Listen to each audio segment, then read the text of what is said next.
you plan on being a dad? Are you in a relationship? What to look forward to when you guys get married? How are you gonna act? How are you gonna treat your wife? How are you gonna treat your baby? What kind of things? What are the things you need to do to ensure you have a healthy relationship and a healthy baby? Is that what we're discussing about? Correct. That's very correct. Okay, so let's get right into it. First time dads. Yes. First time dads. Okay. I'm still a young guy. I'm not married. But what are the things I need to know? Okay. Good morning, everyone. So it's Tolu Adeleke Irene, Tolu the midwife, I think is what everyone knows me as. First time dads. I think when women are pregnant, a lot of the focus is on the women. So antenatal classes are geared at the women. Labor and delivery, everything is geared around the woman.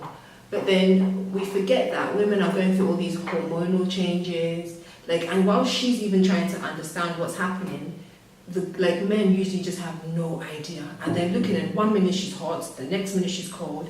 If she has morning sickness, her legs are swollen, and men are just not prepared. So the whole first time dads, antenatal classes for first time dads, is to give dads an insight. So a genuine insight, what happens, what's normal, what is not normal, when to take action, how to support your wife, how he can also prepare emotionally, psychologically, physically, financially for this new baby that they're about to have. So that is, in a very short form, what first time dads, antenatal classes for first time dads is about. And you handle those classes, right? I'm about to start it for men, yes. So we've been running antenatal classes for women, but I find that Nigerian men apparently are very reluctant to sign on. We've had quite a few people sign on, so half of the tickets are free, but half of the tickets have gone already. But people like Nigerian men, they won't attend, they're not interested. Why would they come and sit and listen? Because it's your baby too. Yeah, so we're just about to start for men, which is why we're having this first one to raise awareness, and then hopefully we'll roll them out as the women. Do you think you guys are not doing something to interest the men? I think it's our culture. Our culture, right? I think it's our culture, because if you think about it, in Nigeria, it's only recently that some hospitals will even allow the man in the labour room. Okay. So when a woman is labouring, it's either her mother, her mother-in-law, or her sister, or someone like that. The man stays outside. When the baby's born, someone goes outside and tells him, hey, your wife has had a baby. I don't understand. He's been living with her all these months. So the man is supposed to be in the labour room? He's supposed to be there. And I think also it makes them, it strengthens the bond between the couple, because he sees what labour actually is. Even women, as much as we prepare them for labour, when they're actually in the labour rooms, the reality is so different from what we're teaching, in terms of no one's mind can really fathom what is going to happen.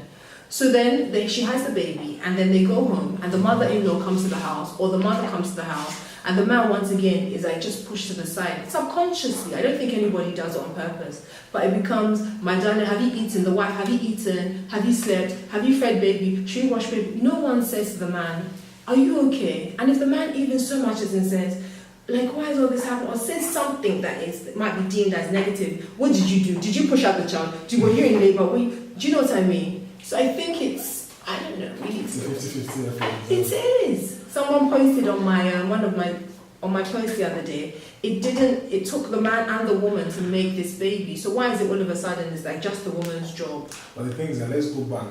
A lot of men say, they're the ones bringing out the money, they're the ones buying out everything. So why should they be there?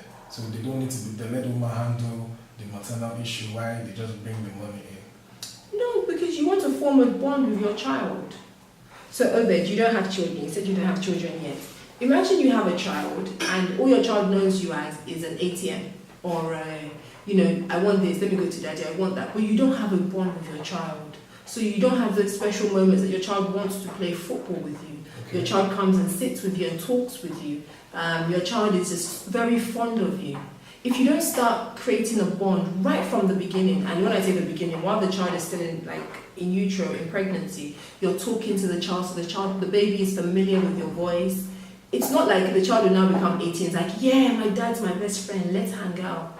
No. So yes, you're providing the money, like finances, but you equally have to, I think, form a bond right from when the baby's in utero.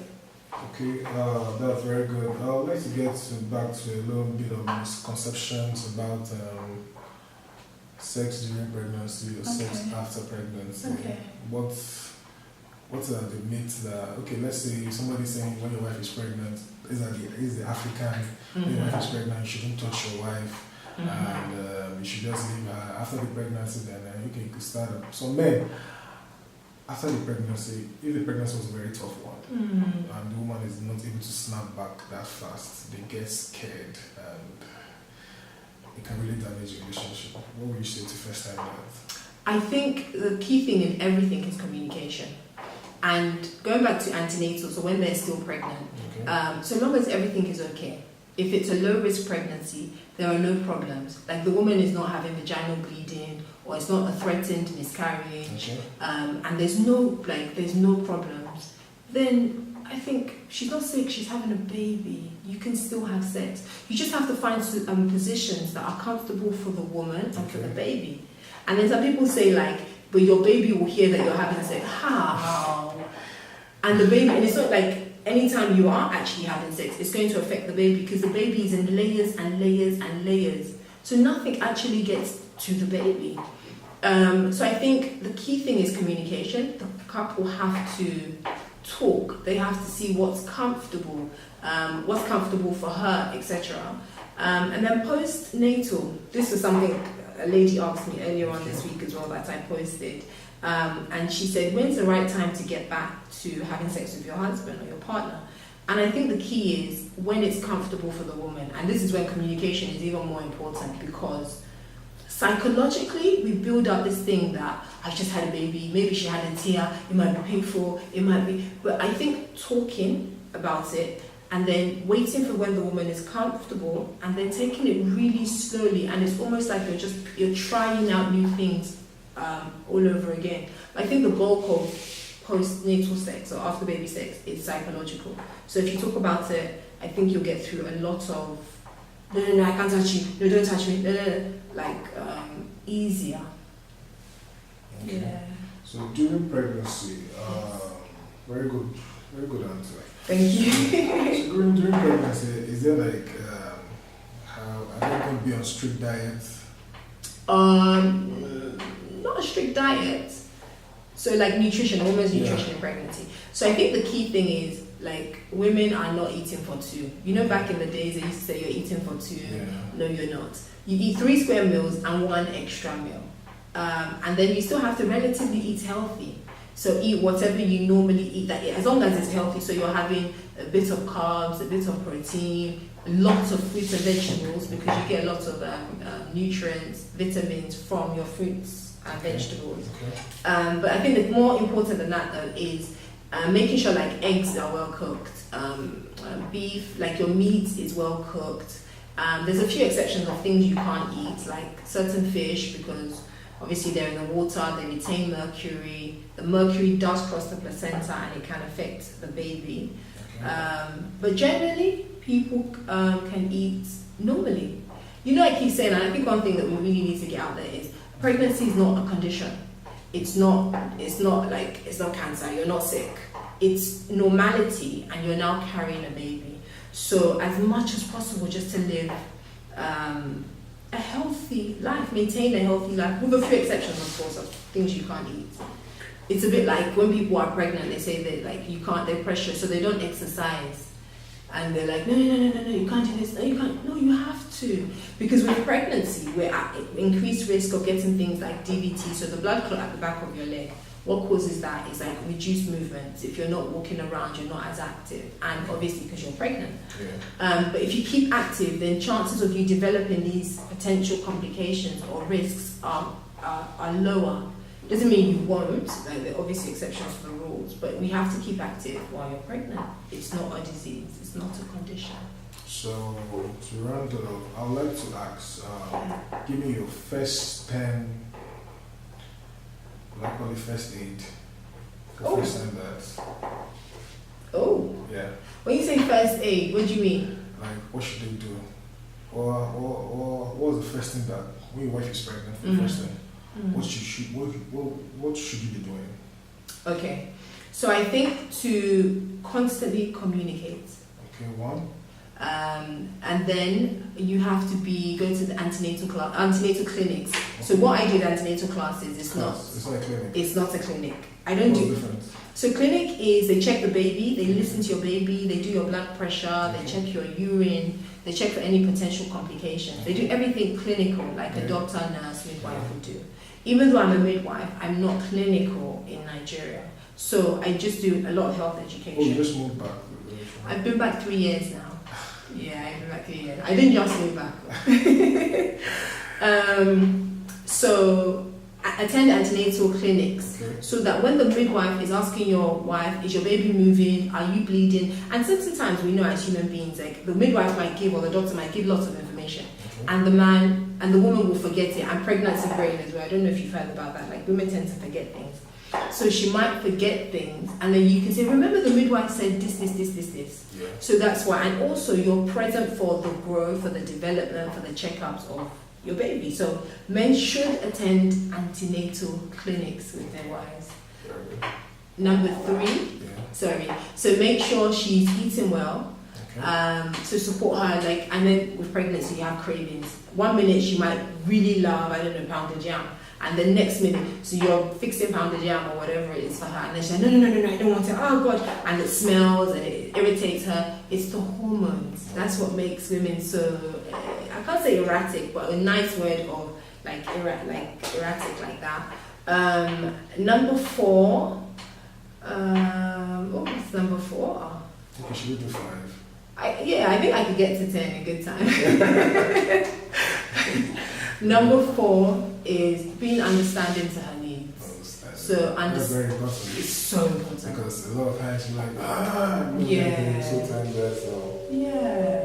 I think being understanding to her needs, like, because once again the hormones makes us very, let's think of another word for erratic. I can't, like 1 minute hot and cold. So 1 minute like we're really, really happy or excited. Next minute she might go into Ebano and she can't find a particular item that she buys, a particular brand, and start crying. And you're like, is this woman okay? Like, it's just, buy something else now. But it's hormones. But if you understand that this is what pregnancy does to our bodies, I think that would go a really long way. And then 5, I think you need to start preparing financially. So I don't have a baby, but I know, like, through my clients, through speaking to men, even like my brother recently had a baby, and no one really prepares you for the finances. Having babies are expensive. Buying diapers is expensive. If you're not breastfeeding, even when you finish breastfeeding, like just having a baby is really expensive. So planning financially, and then if it means putting a bit extra for the rainy days, but you really need to plan financially so you don't feel the strain, or you don't feel I can't say the burden of having a baby. I can't say it, but my word is it's a blessing. I totally agree. But you don't feel the, do you know what I mean, of having a baby? Pressure. Yes. Thank you. Of it. Number 6, attend antenatal classes. Okay. I think that should have been number 1. In fact. Well, your antenatal classes. Yes.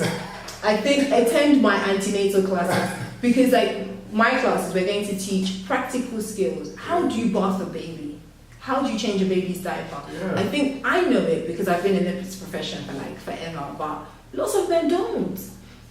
What do you do in case of an emergency, in case your child swallows something, in case your baby slips and falls? Like, it's preparing for those things, and then learning that you don't panic. So in the classes we'll teach you don't panic, you do this. Also, I think parents and women as well should have some kind of first aid training. So this is something I'm rolling out in the new maternity hub that I'm about to do, to launch. They should have some form of first aid training. So what you do if a baby chokes, what you do if a baby burns themselves, if a baby, I don't know, if you drop your baby, because it does happen. So that's, is that number 6 or number 7? I think first aid is number 7. Okay, and then I said communicate. Can I come back to the remaining 3? I can't. I got the top of my head. Okay, write it down for us later. I will do. And you send the line. Okay. It's been an absolute pleasure to have you here at the Thank you. studio. Thanks for having me. We'd love to have you some other time. Definitely, without a doubt. We'll invite you for some other time for all the different topics on antenatal care. Thank you. First thing, guys, hope you guys grabbed that. Hope you got something from this show. We hope that you learned. We hope that we brought solutions to whatever problem you're facing right now. Just keep listening to Pinnacle Health Radio, your number one health radio in Africa. Thank you. We'll be right back.